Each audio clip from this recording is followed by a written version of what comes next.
All right, so this is a little impromptu. My power is out, and I was sort of in the middle of homework. I know I had homework pulled up, but I wasn't really doing it. I was looking for something else. I was looking for some old videos I had that I was going to upload to my channel, and I couldn't find them. So now that the power is out and I really can't do anything, I might as well make another video. So I mentioned last night, I was talking about last night my to-do list. Here, let me get this post-it note out of the way that has some sensitive info on it. So I was talking about my to-do list from last night. So here it is. The geology field trip is was canceled because it's raining. Let's see, then I mentioned the Truss report. I can show you what I worked on that, since I guess I don't have anything to do until the power goes back on. My ceiling fan is just coming to a stop. And then there's some other things. It was the exam, number 3, that I was just working on.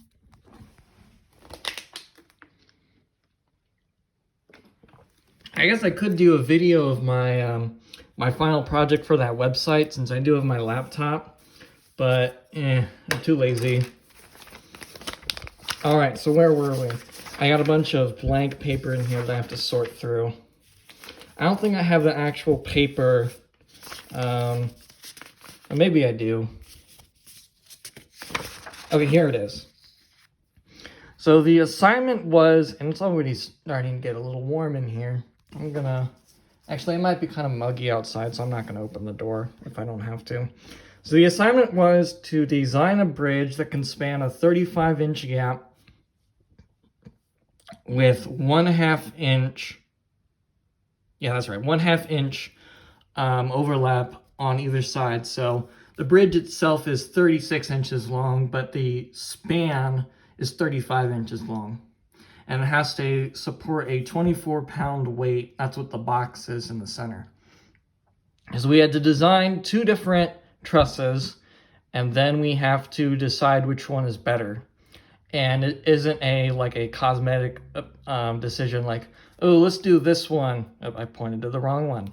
Let's do this one because it kind of looks cooler, or let's do this one because it looks simpler to build. We need to actually prove which one is better. And I think since we didn't actually get criteria on how to do that, I had a discussion about this with my dad last night on what it means for a bridge to be better. And we concluded that for the purposes of this project, the least number of components and the least material is probably what matters.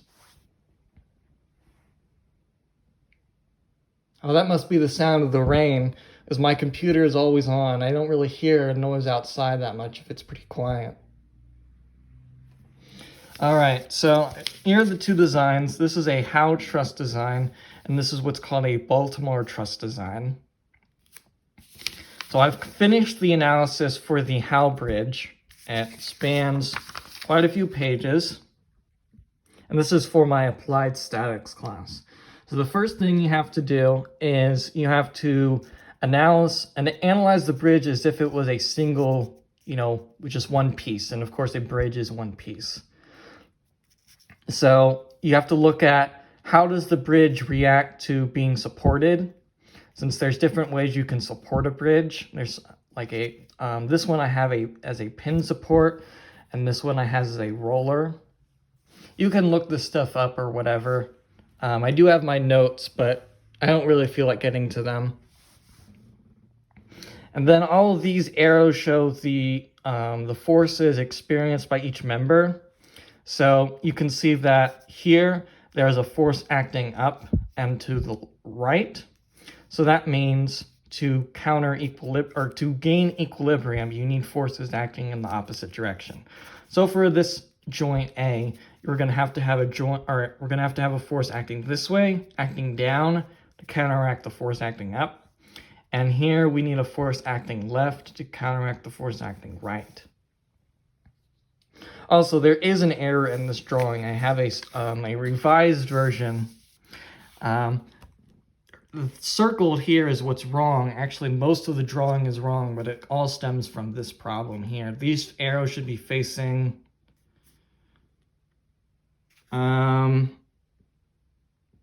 Oh yeah, here's the problem. This arrow should be facing the other way, like it is in this one. So all of these calculations are applying what's called a method of joints, and it's to look at what the force every member has to support. And when I'm talking about members, I mean a piece of steel or a piece of, in this case, it's balsa wood that's connecting two letters. So like C to E is one member, E to G is one member. G to N is not a member because those are multiple pieces of wood connected together. So then finally you can see I've got circled here in success. That was when I calculated every single member. And oh, that was for the next, that's for the next bridge. So if I can find my Excel sheet. Nope, blank paper. Oh, here is a more detailed drawing of the bridge. It's my best attempt to do it to scale. I didn't end up analyzing the roof structure or the floor structure because we didn't have to do that for any of the problems in the book. All right, here's the Excel table. So it's probably a lot to take in, so I'll walk you through it. This first column just shows every member, and I'm naming them in the same way I mentioned them like a minute ago, how CE is a member, and I think I also mentioned GH or something as a member. So that's all the members. This is the length of all the members, and these are the values that I calculated. Then the C and the T represent whether a member is in tension or compression. Tension is trying to tear the member apart, and compression is trying to squash it. So I don't have it right now. I don't have it printed. It's on my computer. But we were provided a table for balsa wood.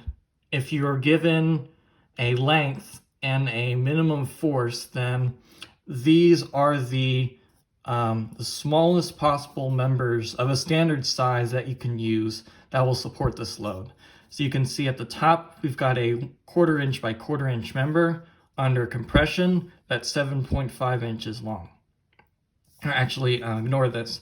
You have a 7.5 inch member under compression supporting a load of 15 pounds. So that means I have to go in the table and find a member that's, there weren't entries for 7.5 inches. So I chose the member for 8 inches. Just imagine cutting that down a little bit. And then what's the smallest possible 8-inch member under compression that can support at least 15 pounds? And it turns out it was the 1/4 inch by 1/4 inch. So I go through that same process for all of the members, and you can calculate their volume. It's just their length times the dimensions of the member. So in this case, the one I'm pointing to, it's 1/16 times 1/16 times 4.5. And then I calculate a safety factor. So if you imagine if the required force was somehow doubled, sorry, it's hard for me to hold my phone steady in one hand. All of these members now in the safety factor column are what they would have to be if the expected load was doubled. And then there is a new safe volume. So some of them aren't changed. The ones that have an asterisk next to them are members that when you doubled the load, it didn't need to be upgraded. So then at the very bottom, you can see my conclusion. The minimum volume for the minimum bridge is 5.83 inches cubed, which means if you made every cut perfectly, you would need 5.83 cubic inches of balsa wood to construct the bridge. And I can't give you a good, actually, you know what? So I've got this box here. This is my drawing kit. I've got a ruler around here. There it is. A ruler around here somewhere. So let's see how long this is. Okay, this is maybe 8.25 inches.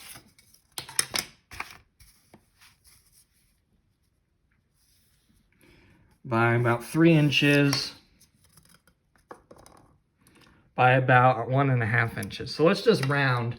We'll call it 8 by 3 by 2. This would mean this box has a volume of 8 times 3 times 2, which I'm pretty sure is 48 cubic inches. So if this is 48 cubic inches and my minimum design is around 6, that means you'd need, I don't know, 1/6 of this box to construct the minimum bridge. And then my safe design is a little bit larger than that. It's 7.6, can't read today, 7.36 cubic inches. And for this box, it would be, I don't know, closer to not a tenth. How big is this? I'm drawing a blank. Maybe closer to a 1/7 or so. Oh, I have a calculator. Why don't I just use that?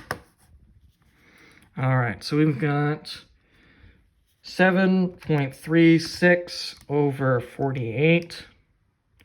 Convert that to a fraction. That is not a very easy to interpret fraction, but it was about 15% of the box. So then I'm going to have to do a similar approach to the other bridge, and I've already started that. And then at the end of the day, I'm going to get a table similar to this one with a minimum and a safe value. And then my job is pretty simple.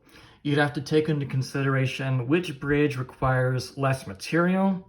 So a smaller block of balsa wood, again, assuming all your cuts are perfect. And then you would want to take into consideration how many members there are.